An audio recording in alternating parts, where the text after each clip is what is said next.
Morning बच्चों, आज हम लोग अपने हिंदी विषय में जिस पाठ का अध्ययन करेंगे उसका नाम है सेखीबाज मक्खी। सेखीबाज मक्खी। पिछले क्लास में हमने पढ़ा था कक्कू नाम की कविता, ठीक है। तो ये एक कहानी है, एक मक्खी के विषय में है। तो मैं पहले इसको पढ़ता हूँ, आप लोग भी देखते जाइए, ठीक है। एक था जंगल। उस जंगल में एक शेर भोजन करके आराम कर रहा था। इतने में एक मक्खी उड़ते उड़ते वहां आ पहुंची। शेर ने 2-3 दिन से स्नान नहीं किया था, इसीलिए मक्खी शेर के कान के एकदम पास भिन भिन करने लगी। मक्खी कैसे करती है? भिन भिन। उसे बहुत मुश्किल से नींद आई थी। किसे? शेर को। उसने पंजा उठाया, शेर ने पंजा उठाया, मक्खी उड़ गई। लेकिन फिर से शेर के कान के पास भिन भिन शुरू हो गई। एक बार शेर ने पंजा उठाया और मक्खी चली गई, लेकिन फिर जैसे उसने रखा नीचे तो फिर वैसे ही उसने शुरू कर दिया। अब शेर को गुस्सा आ गया। शेर को क्या आ गया? गुस्सा। वह दहाड़ा। शेर क्या करता है? तेजी से दहाड़ता है। और शेर जंगल का राजा भी होता है, आप सभी को पता भी है ना। वह दहाड़ा, अरे मक्खी दूर हट, वरना तुझे अभी जान से मार डालूंगा। मक्खी ने धीरे धीरे से कहा, छी छी, जंगल के राजा के मुंह से ऐसी भाषा कहीं शोभा देती है? ऐसा मक्खी ने दुत्कारा, ठीक है। फिर शेर का गुस्सा बढ़ गया। उसने कहा, एक तो मुझे सोने नहीं देती, ऊपर से मेरे सामने जवाब देती है। कौन? शेर ने कहा। चुप हो जा, वरना अभी। मक्खी बोली, वरना क्या कर लोगे? मैं क्या तुमसे डर जाऊंगी? छोटी मक्खी। मक्खी आप लोग जानते हैं ना। ये देखिए, ये चित्र में ये मक्खी का चित्र है और ये शेर का चित्र है।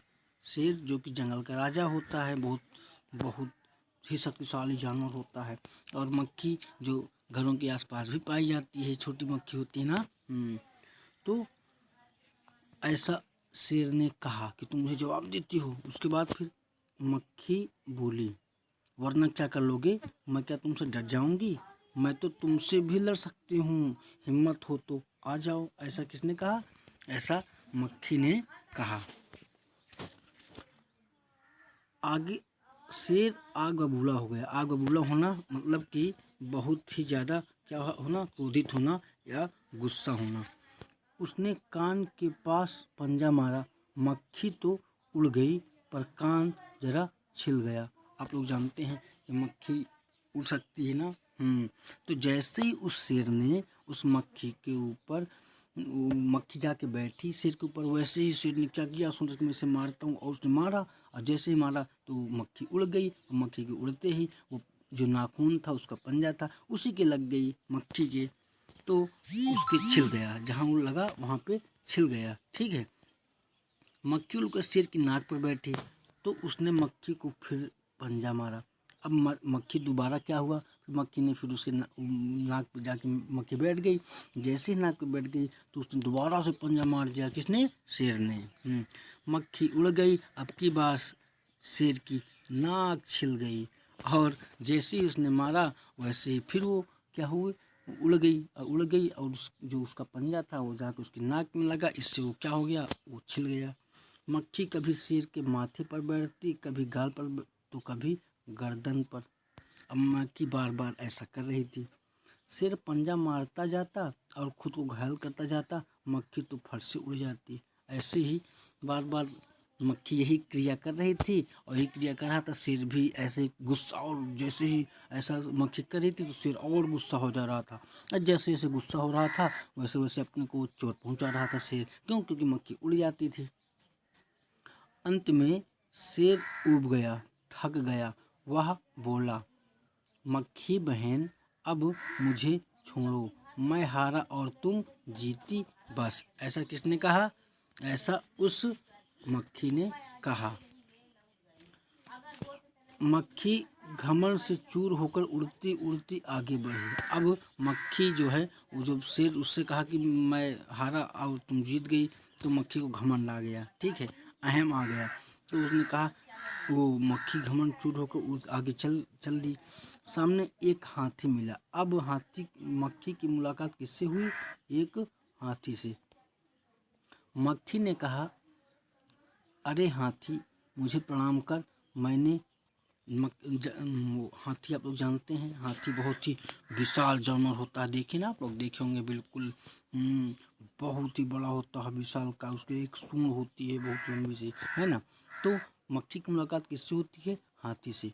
तो मक्खी ने कहा, अरे हाथी, मुझे प्रणाम कर। मैंने जंगल के राजा शेर को हराया है। किसने कहा? मक्खी ने कहा कि हे जंगल के राजा शेर को मैंने अभी हरा के आई हूँ, और इसलिए तुम मुझे क्या करो? प्रणाम करो। इसलिए जंगल में अब मेरा राज चलेगा। हाथी ने सोचा, इस पागल मक्खी से बहस करने में समय कौन बर्बाद करे। तो जब हाथी ने उसकी बात सुनी तो उसे थोड़ा हंसी आई। तो उसने कहा, अरे इससे बात नहीं करना चाहिए, क्योंकि समझदार तो है नहीं। तो ऐसे ही वो सोच रहा था। हाथी ने सूंड ऊपर उठाकर मक्खी को प्रणाम किया और आगे बढ़ गई। तो फिर हाथी मतवाला होता है, वो ऐसे ही प्रणाम करके चल दिया। कहा, चलो तुम ही छोटे हो तो क्या हुआ, मैं तुम्हारी बात मान ही लेता हूँ। तो वो प्रणाम करके आगे बढ़ गया। तो सामने से आ रही लोमड़ी ने यह सब देखा। तो जो लोमड़ी जो कि बहुत क्या होती है, चालाक होती है, ठीक है। तो उसने ये सब देखा।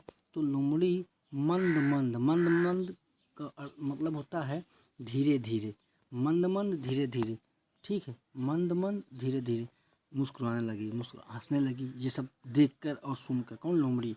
इतने में मक्खी ने लोमड़ी से कहा, अरे ओ लोमड़ी, चल मुझे प्रणाम कर।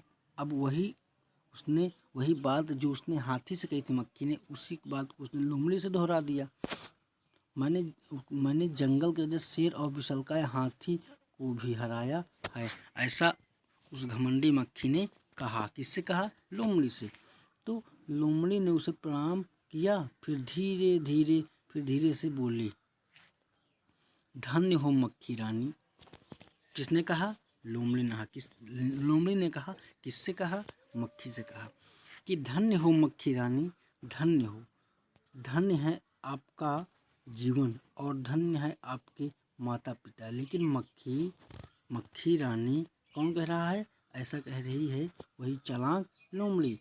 धन्य है आपके माता पिता, लेकिन मक्खी रानी, उधर वह मकड़ी दिखाई दे रही है ना, वह आपको गाली दे रही है, या उसको जरा खबर लो ना। किसने कहा? लोमड़ी ने कहा। लोमड़ी ने किससे कहा? लोमड़ी ने मक्खी से कहा, क्योंकि लोमड़ी बहुत चालाक होती है। तो उसने कहा कि वो उधर क्या कहते हैं, उधर जो है मकड़ी जानते हैं ना, मकड़ी एक वो होती है, बहुत वो जाला लगाती है अपने चारों तरफ, ठीक है। घरों में आप लोग देखे होंगे ना, मकड़ी जाला लगाती है। तो मकड़ी वैसे जाला लगाई थी। तो उसने चालाक लोमड़ी ने कहा कि तुम उसको जरा सुधारो मकड़ी को, वो तुम्हें गाली दे रही थी, ठीक है। तो यह सुनकर उसको गुस्सा आ गया मक्खी को। यह सुनकर मक्खी गुस्से से लाल हो उठी। लाल हो उठना मतलब कि बहुत अधिक गुस्सा होना, गुस्से से लाल हो जाना या क्रोधित हो जाना। मक्खी बोली, उस मकड़ी को तो मैं चुटकी बजाते खत्म कर देती हूँ। किसने कहा? मक्खी ने कहा। किससे कहा? उस लोमड़ी से कहा। यह कहते हुए मक्खी मकड़ी की तरफ झपटी और मकड़ी के जाले में फंस गई। अब जो है, जैसा ही उसने ऐसा करने की कोशिश की, वैसे ही मक्खी जो है, जैसे ही मक्खी मकड़ी की तरफ बढ़ी, तो मकड़ी के जाले में वो जाके फंस गई। कौन फंस गई? मक्खी फंस गई। मक्खी बोली, उसे मकड़ी को तो मैं चुटकी बजाते खत्म कर देती हूँ। यह कहते हुए मक्खी मकड़ी की तरफ झपटी और मकड़ी के जाले में फंस गई। मक्खी जाले से छूटने की जो कोशिश करती गई, अब जो है मक्खी जैसे ही वो उसके पास गई, किसके? मकड़ी के पास, तो वैसे ही उस जाले में वो फंस गई। अब वो कोशिश कर रही है कि मैं इससे कैसे छुटकारा पाऊँ। बार बार वो कोशिश करने लगी। मक्खी जाले से छूटने की जो कोशिश करती गई, त्यों और भी अधिक फंसती गई। अंत में वह थक गई। कौन थक गई? मक्खी हार गई, और अब वो हार भी गई, ठीक है। तो यह देखकर लोमड़ी मंद मंद मुस्कुराती हुई वहाँ से चलती बनी। यह सब क्रिया देखकर लोमड़ी जो है वो मुस्कुरा रही थी और उसे हंसी आ रही थी कि कैसे इसको अपने आप पे घमंड था और अब कैसे इसका घमंड चूर हो गया। तो इसलिए बच्चों कभी भी इस कहानी से हमें क्या मिली शिक्षा कि हमें कभी भी घमंड नहीं करना चाहिए। ठीक है, अब कुछ इससे क्वेश्चन है देख लेते हैं बच्चों हम लोग। कक्षा में साथियों के साथ बातचीत करो। तुम कहानी में कौन कौन सबसे अच्छा लगा, क्यों? इसे आप अपने कॉपी में लिख के इस क्वेश्चन का आंसर लिख सकते हैं। जैसे तुम्हें कहानी में कौन सबसे अच्छा लगा और क्यों? दूसरा, मक्खी मकड़ी के जाल में फंस गई थी, फिर क्या हुआ होगा? कहानी आगे बढ़ाओ।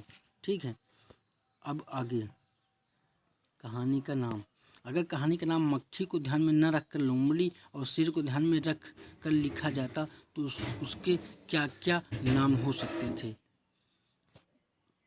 अब तुम कहानी के लिए एक और नया शीर्षक सोचो। यह शीर्षक कहानी के किसी पात्र पर नहीं होना चाहिए।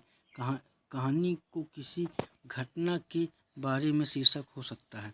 अर्थात कहने का आशय है कि ये आप लोगों के जो हैं ये हैं गृह कार्य, इन क्वेश्चनों या फिर होमवर्क है। ठीक है, तो इनको आपको लिखना है और लिखकर होमवर्क के रूप में से सेंड कर देना है। ठीक है बच्चों, बहुत बहुत धन्यवाद बच्चों।